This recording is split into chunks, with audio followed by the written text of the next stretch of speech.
Tensions increasing with Iran. Why and what should we expect? The Pope made some pretty intense comments about child killing. The Christian community all in a tizzy about the Equality Act. And we've got a brand new comedy parody video for you to watch tonight. I'm Randall Terry. This is Voice of Resistance.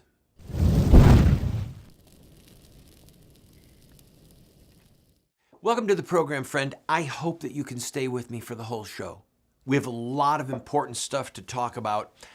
But first, a little bit of comic relief. Some people only watch a part of the show, and we've worked really hard for over a month on the music video that we're about to show you. Quick bit of background. As you probably know, House member Alexandria Ocasio-Cortez was a bar hop, a barmaid.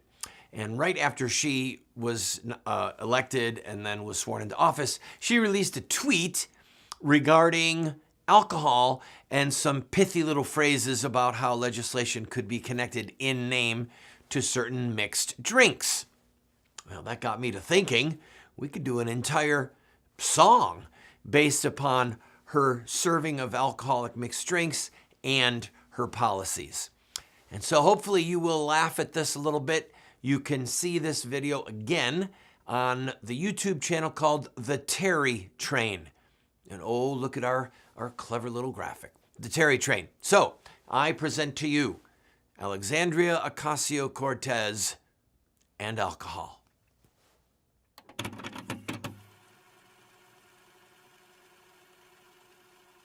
Howdy, friends. Alexandria Ocasio-Cortez is an inspiration to millions of people. She came from the bar halls straight to the halls of Congress writing legislation. So we thought it was time to do a song honoring her source of inspiration, alcohol. She's a USA barmaid, capital girl. She screwdrivers can retrofit a brave new world. She's certain white Russian, so the game. She knows aviation cause hurricanes. Mr. Tom Collins taught her all she says. Alexandria Ocasio-Cortez. The price tag for everything that you've laid out in your campaign is $40 trillion. A tequila sunrise, cosmopolitan girl riding tall against oil on a Moscow mule. Her branches of government are coke and rum with a little hanky-panky. She don't sound so dumb. A cool sea breeze blowing through her head. Alexandria Ocasio-Cortez. I'm assuming I'm not going to get an answer for the other $38 trillion. She's got margarita mojito. She looks hot in a double shot sidecar show. She does her math with Long Island iced tea, and Manhattan drives all her policies. $38 trillion short of paying for it. Do you believe in magic? She's slamming down traditionals at every meal. Whoops, she just puked up a Green New Deal. She likes the black Russians dressed in red. She's cracking old-fashioned Democrat heads, drinking blood and sand in Miss Omar's fez. Alexandria Ocasio-Cortez, a dark and stormy cow fart in Pelosi's bed. Alexandria Ocasio-Cortez. AOC, what you do to me, baby? AOC. I need to listen to you after I had a 6-pack. What did you mean by that? Maybe you can make that a 12-pack. I can drink her pretty. I just can't drink her smart. Rest all 3 chambers of government, the presidency, the Senate, and the House in 2020.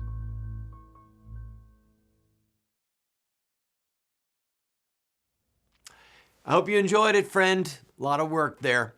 Well, I can't wait to hear what Representative Ocasio-Cortez says about it, and I bet she does, in fact, respond. I'm going to take a quick break. When we come back, I want to focus on Iran. I want to focus on the Pope's words, and I think that I'll probably start with the Equality Act because I need to challenge you, to warn you a little bit, and then we're going to zoom in on the coming conflict with Iran. Don't go away.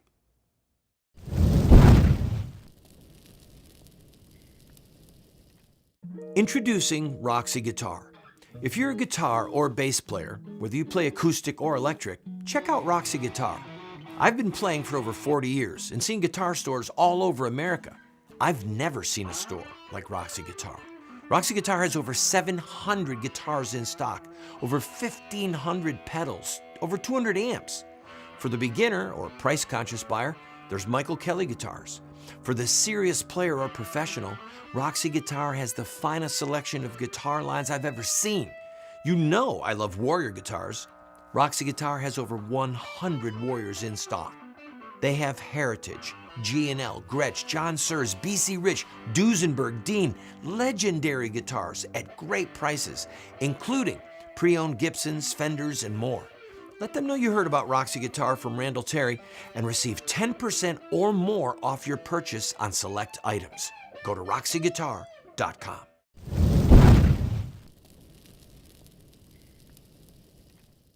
Welcome back to the program, friend. You have probably heard about the Equality Act, and you should have heard about it. It is a bill that Democrats have introduced that would strip away most religious freedoms, or virtually all in some cases, of Christians who dissent against or oppose child killing and homosexual marriage. Those are the main two ethical focus points. And the bill seeks to further this damnable charade about gender identity, or that the homosexual lifestyle should be embraced, or that it is normal, and that these tragic lives and tragic shipwrecked souls should somehow be elevated to normal, and that we who say, no, this is a sinful lifestyle, this is a self-destructive lifestyle, this is someone in need of psychological help, we are not going to participate in this. This is the murder of a baby. We are not going to participate. That we're the villain. This bill seeks to make us the villain in the scenario and perhaps open us up to litigation, and ultimately it's going to pave the way for hate speech, for criminal acts against us. And you should be concerned about it. It passed the House, as you probably know, with almost a partisan line vote. All the Democrats, except for a handful, voted for it. Interestingly, 3 Democrats running for president did not vote for it from the U.S. House, and they just abstained. And there were 8 Republicans who voted for it. I can only hope that all 8 of them are taken out of office during the primary. Now, this is what I want to focus on. I have been in the culture wars for 35 years. I've been on front pages of newspapers across the country, testified in the House of Representatives, had legislation that was nicknamed the Randall Terry Bill or the Randall Terry Amendment, have been discussed on the House floor, the Senate floor, Supreme Court cases. I've been in this a long time, okay? Done time in prison for peaceful protest. These kind of bills need our attention, but there's a part of me, and I want you to grasp what I'm saying. There's a part of me that is deeply frustrated with this, and here's why. The Equality Act, number one, is never going to be even brought up in the Senate. The president would never sign it.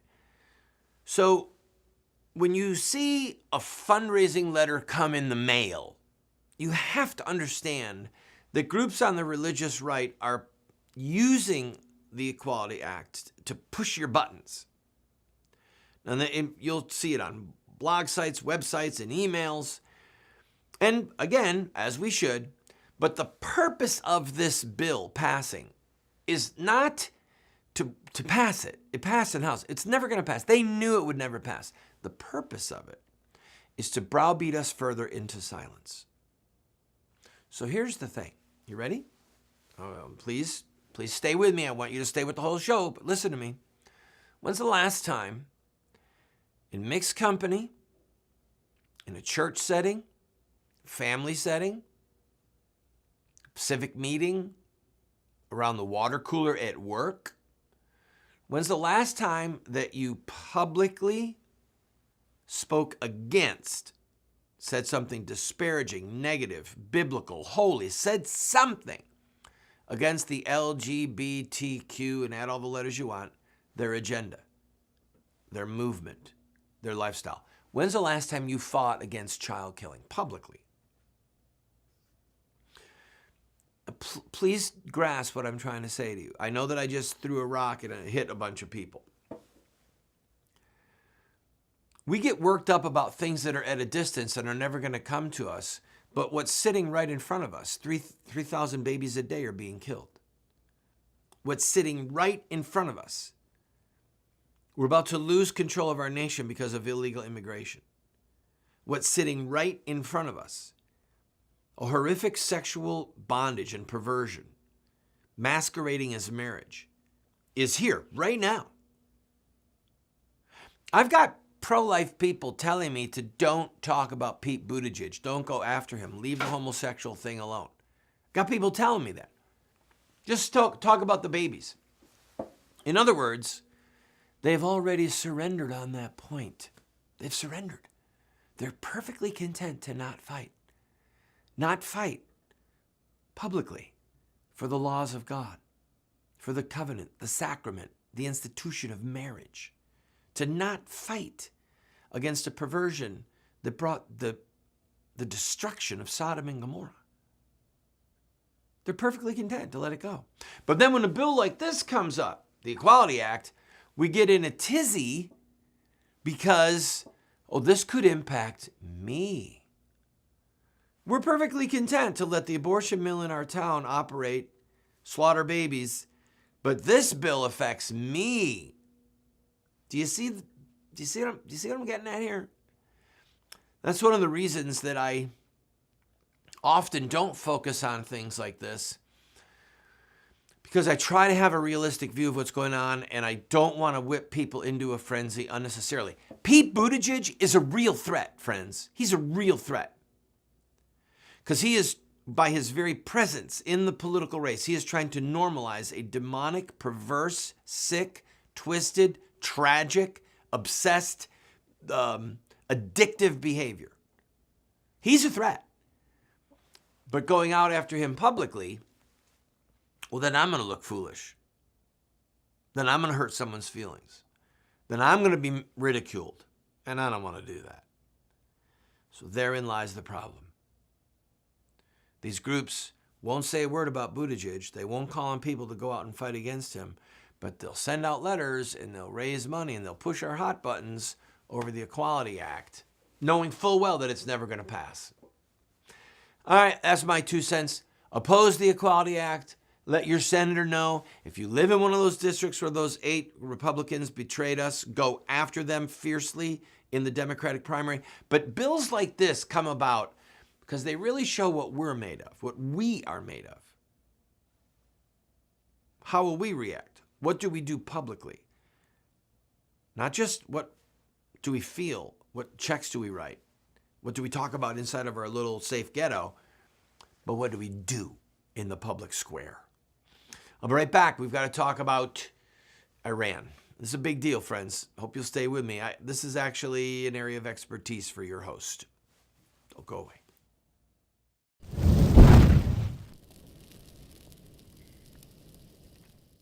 I also want to speak tonight directly to Muslims throughout the world. We respect your faith. Its teachings are good and peaceful.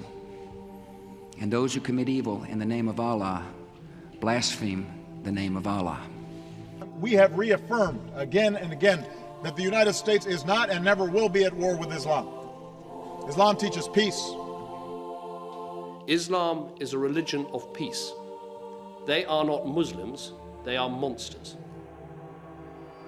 We've been told that Muslim terrorists have hijacked the peaceful religion of Islam. But Islamic art and literature tell a very different story.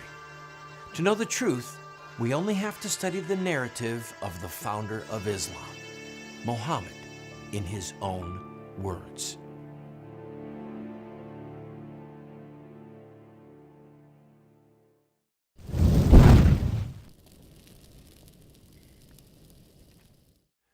It was a dark, moonless night.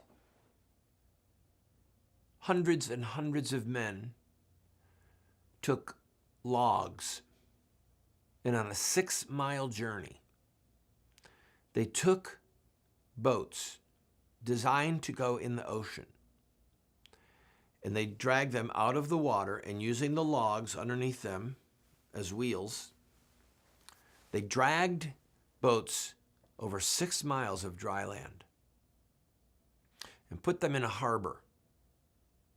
And then when the Christian inhabitants of that town woke up in the morning, they were terrified to see 6 Muslim warships filled with Muslim warriors inside of the harbor at Constantinople. And thus the beginning of the end. Constantinople was lost. It was the greatest city in the world by many accounts for hundreds of years. The New Rome, it was called. It had the largest church in the world, Hagia Sophia. It was the seat of learning. It was the capital of Byzantium. And it was lost because they had the Muslims had the weaponry to do it, the will to do it, the hatred of Christianity, and they were following the words of their false prophet, Muhammad, to fight infidels, to make war against those who would not submit to Islam. Iran is a Muslim nation. It's a Shiite nation. It's not Sunni. And I'll give you a quick background there. But nevertheless, Iran is on the cusp of developing nuclear weapons. They already have delivery systems or rockets that can reach well into Israel, all of Israel. They have rockets that can reach American bases, and they have been working steadily on a nuclear weapon for years. President Obama gave in cold hard cash the Iranians $1.7 billion. That's a lot of money. Okay, $400 million was in the first shipment where they released those American hostages, was a ransom. And then the other $1.3 billion came in 2 other dates. This was cold hard cash. That does not include the money that was released from American banks that goes all the way back to the fall of Iran when the Shah of Iran was sent out in 1979, and then our U.S. hostages were taken. All right. When you look at what happened in Constantinople, the loss of the greatest city in Christendom at that time, you have to understand that it is a part of Muslim ideology to fight infidels, if necessary, to die facing infidels, and then to go and reap eternal rewards in heaven. That's what Muslims believe. Muhammad taught them that if they died facing the enemy, not retreating, except to regroup and to launch another attack, Muhammad said that was an immediate entrance into that death facing the enemy was considered martyrdom, and it brought immediate entrance into heaven. He said that when these jihadists stood before God, before Allah, that their wounds would appear as they were when they died, the blood would begin to flow again, but its smell would be the smell of musk. Musk is an aphrodisiac to prompt women to be more interested in things copulative, sexual. So this is Islam. And you can read in the life of Muhammad and at other points in Islamic history where men flung themselves into battle knowing that they would die. But as long as they were facing the enemy, they had the promise of eternal life free of hell and up to 70 virgins. So sexual pleasure in heaven, unending, and musk. Their wounds, they would look like a hero and they would smell like musk, and then these virgins would want to have sex with them in heaven. Gardens, fruit, riches. God have mercy. So here's the deal. When a man comes, a Muslim terrorist, walks into a crowd with a suicide bomb, We call it a suicide bomb. You'll notice that they're facing their enemies, and then they blow themselves up. So they're taking out the enemies of Allah, and they're ensuring themselves a place in heaven, right? Well, if the right people in Iran come to power and have access to a nuclear weapon, and they could fulfill Muhammad's wish that Israel was blotted out. Because Muhammad said the end will not come until the Muslims fight against the Jews and a stone or a tree would say, "O Muslim, O servant of Allah, there is a Jew hiding behind me, come and kill him." Muhammad said the end will not come until this happens, this massive conflagration of Muslims against Jews. So if these Muslims could get a nuclear weapon, shoot it at Israel, destroy Tel Aviv, kill hundreds of thousands, maybe millions of Jews. Now they know at that point that we're going to destroy their leadership, but they might say, hey, you know what? I get to go to heaven.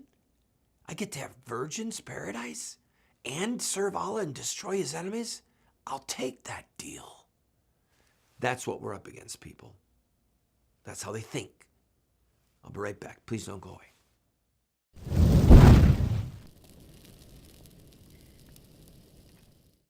What Would Mohammed Do?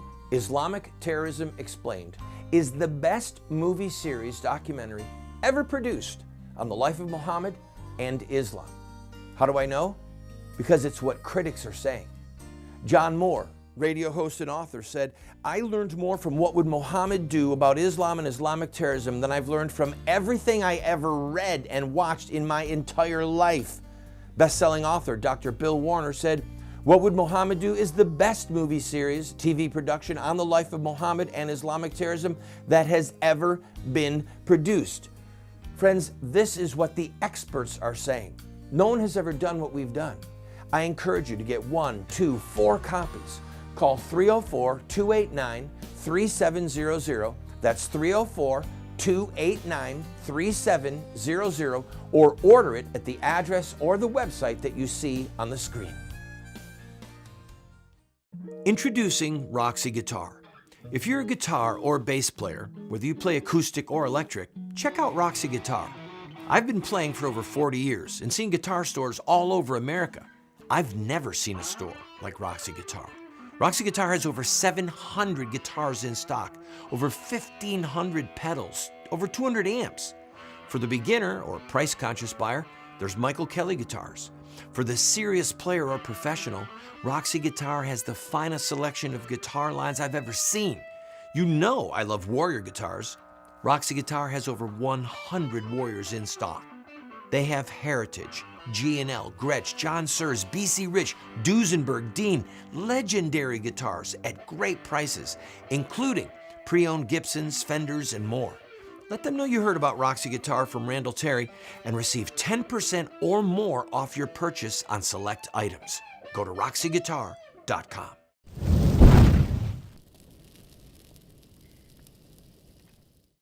Welcome back. The great tragedy on an international war level is that we used our silver bullet on the wrong I nation. It wasn't Iraq that we should have taken out, it was Iran. Because Iran is a far greater threat to us, to the Middle East. And by the way, they're Shiite. And that's why they're always picking fights with their Sunni neighbors. The Saudis hate the Iranians because the Shiites and the Sunnis, they're at a constant conflict with each other that's 1,400 years old. Goes all the way back to the time of Ali, the fourth caliph, in the Sunni scheme. I don't have time to talk about it today, but suffice it to say that the Shiites believe that only Ali, the son-in-law of Muhammad and a blood relative, that all successors of Muhammad militarily and governmentally have to be of a bloodline. They believe in a dynasty that comes through Ali. And the Sunnis say, no, it can be anybody. Could be Ali, it could be anybody. It could be the leader of the Ummah, the people of Islam. So they've been killing each other for 1,400 years.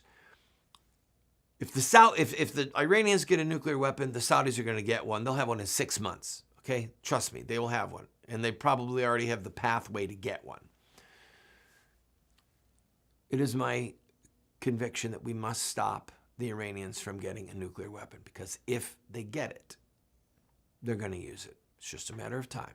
They're going to use it. And the leadership, believing these horrific lies about paradise and sex slaves in heaven, they'll use it, knowing that they're going to die, but they're willing to pay that price to get to heaven and get the girls. See you next time.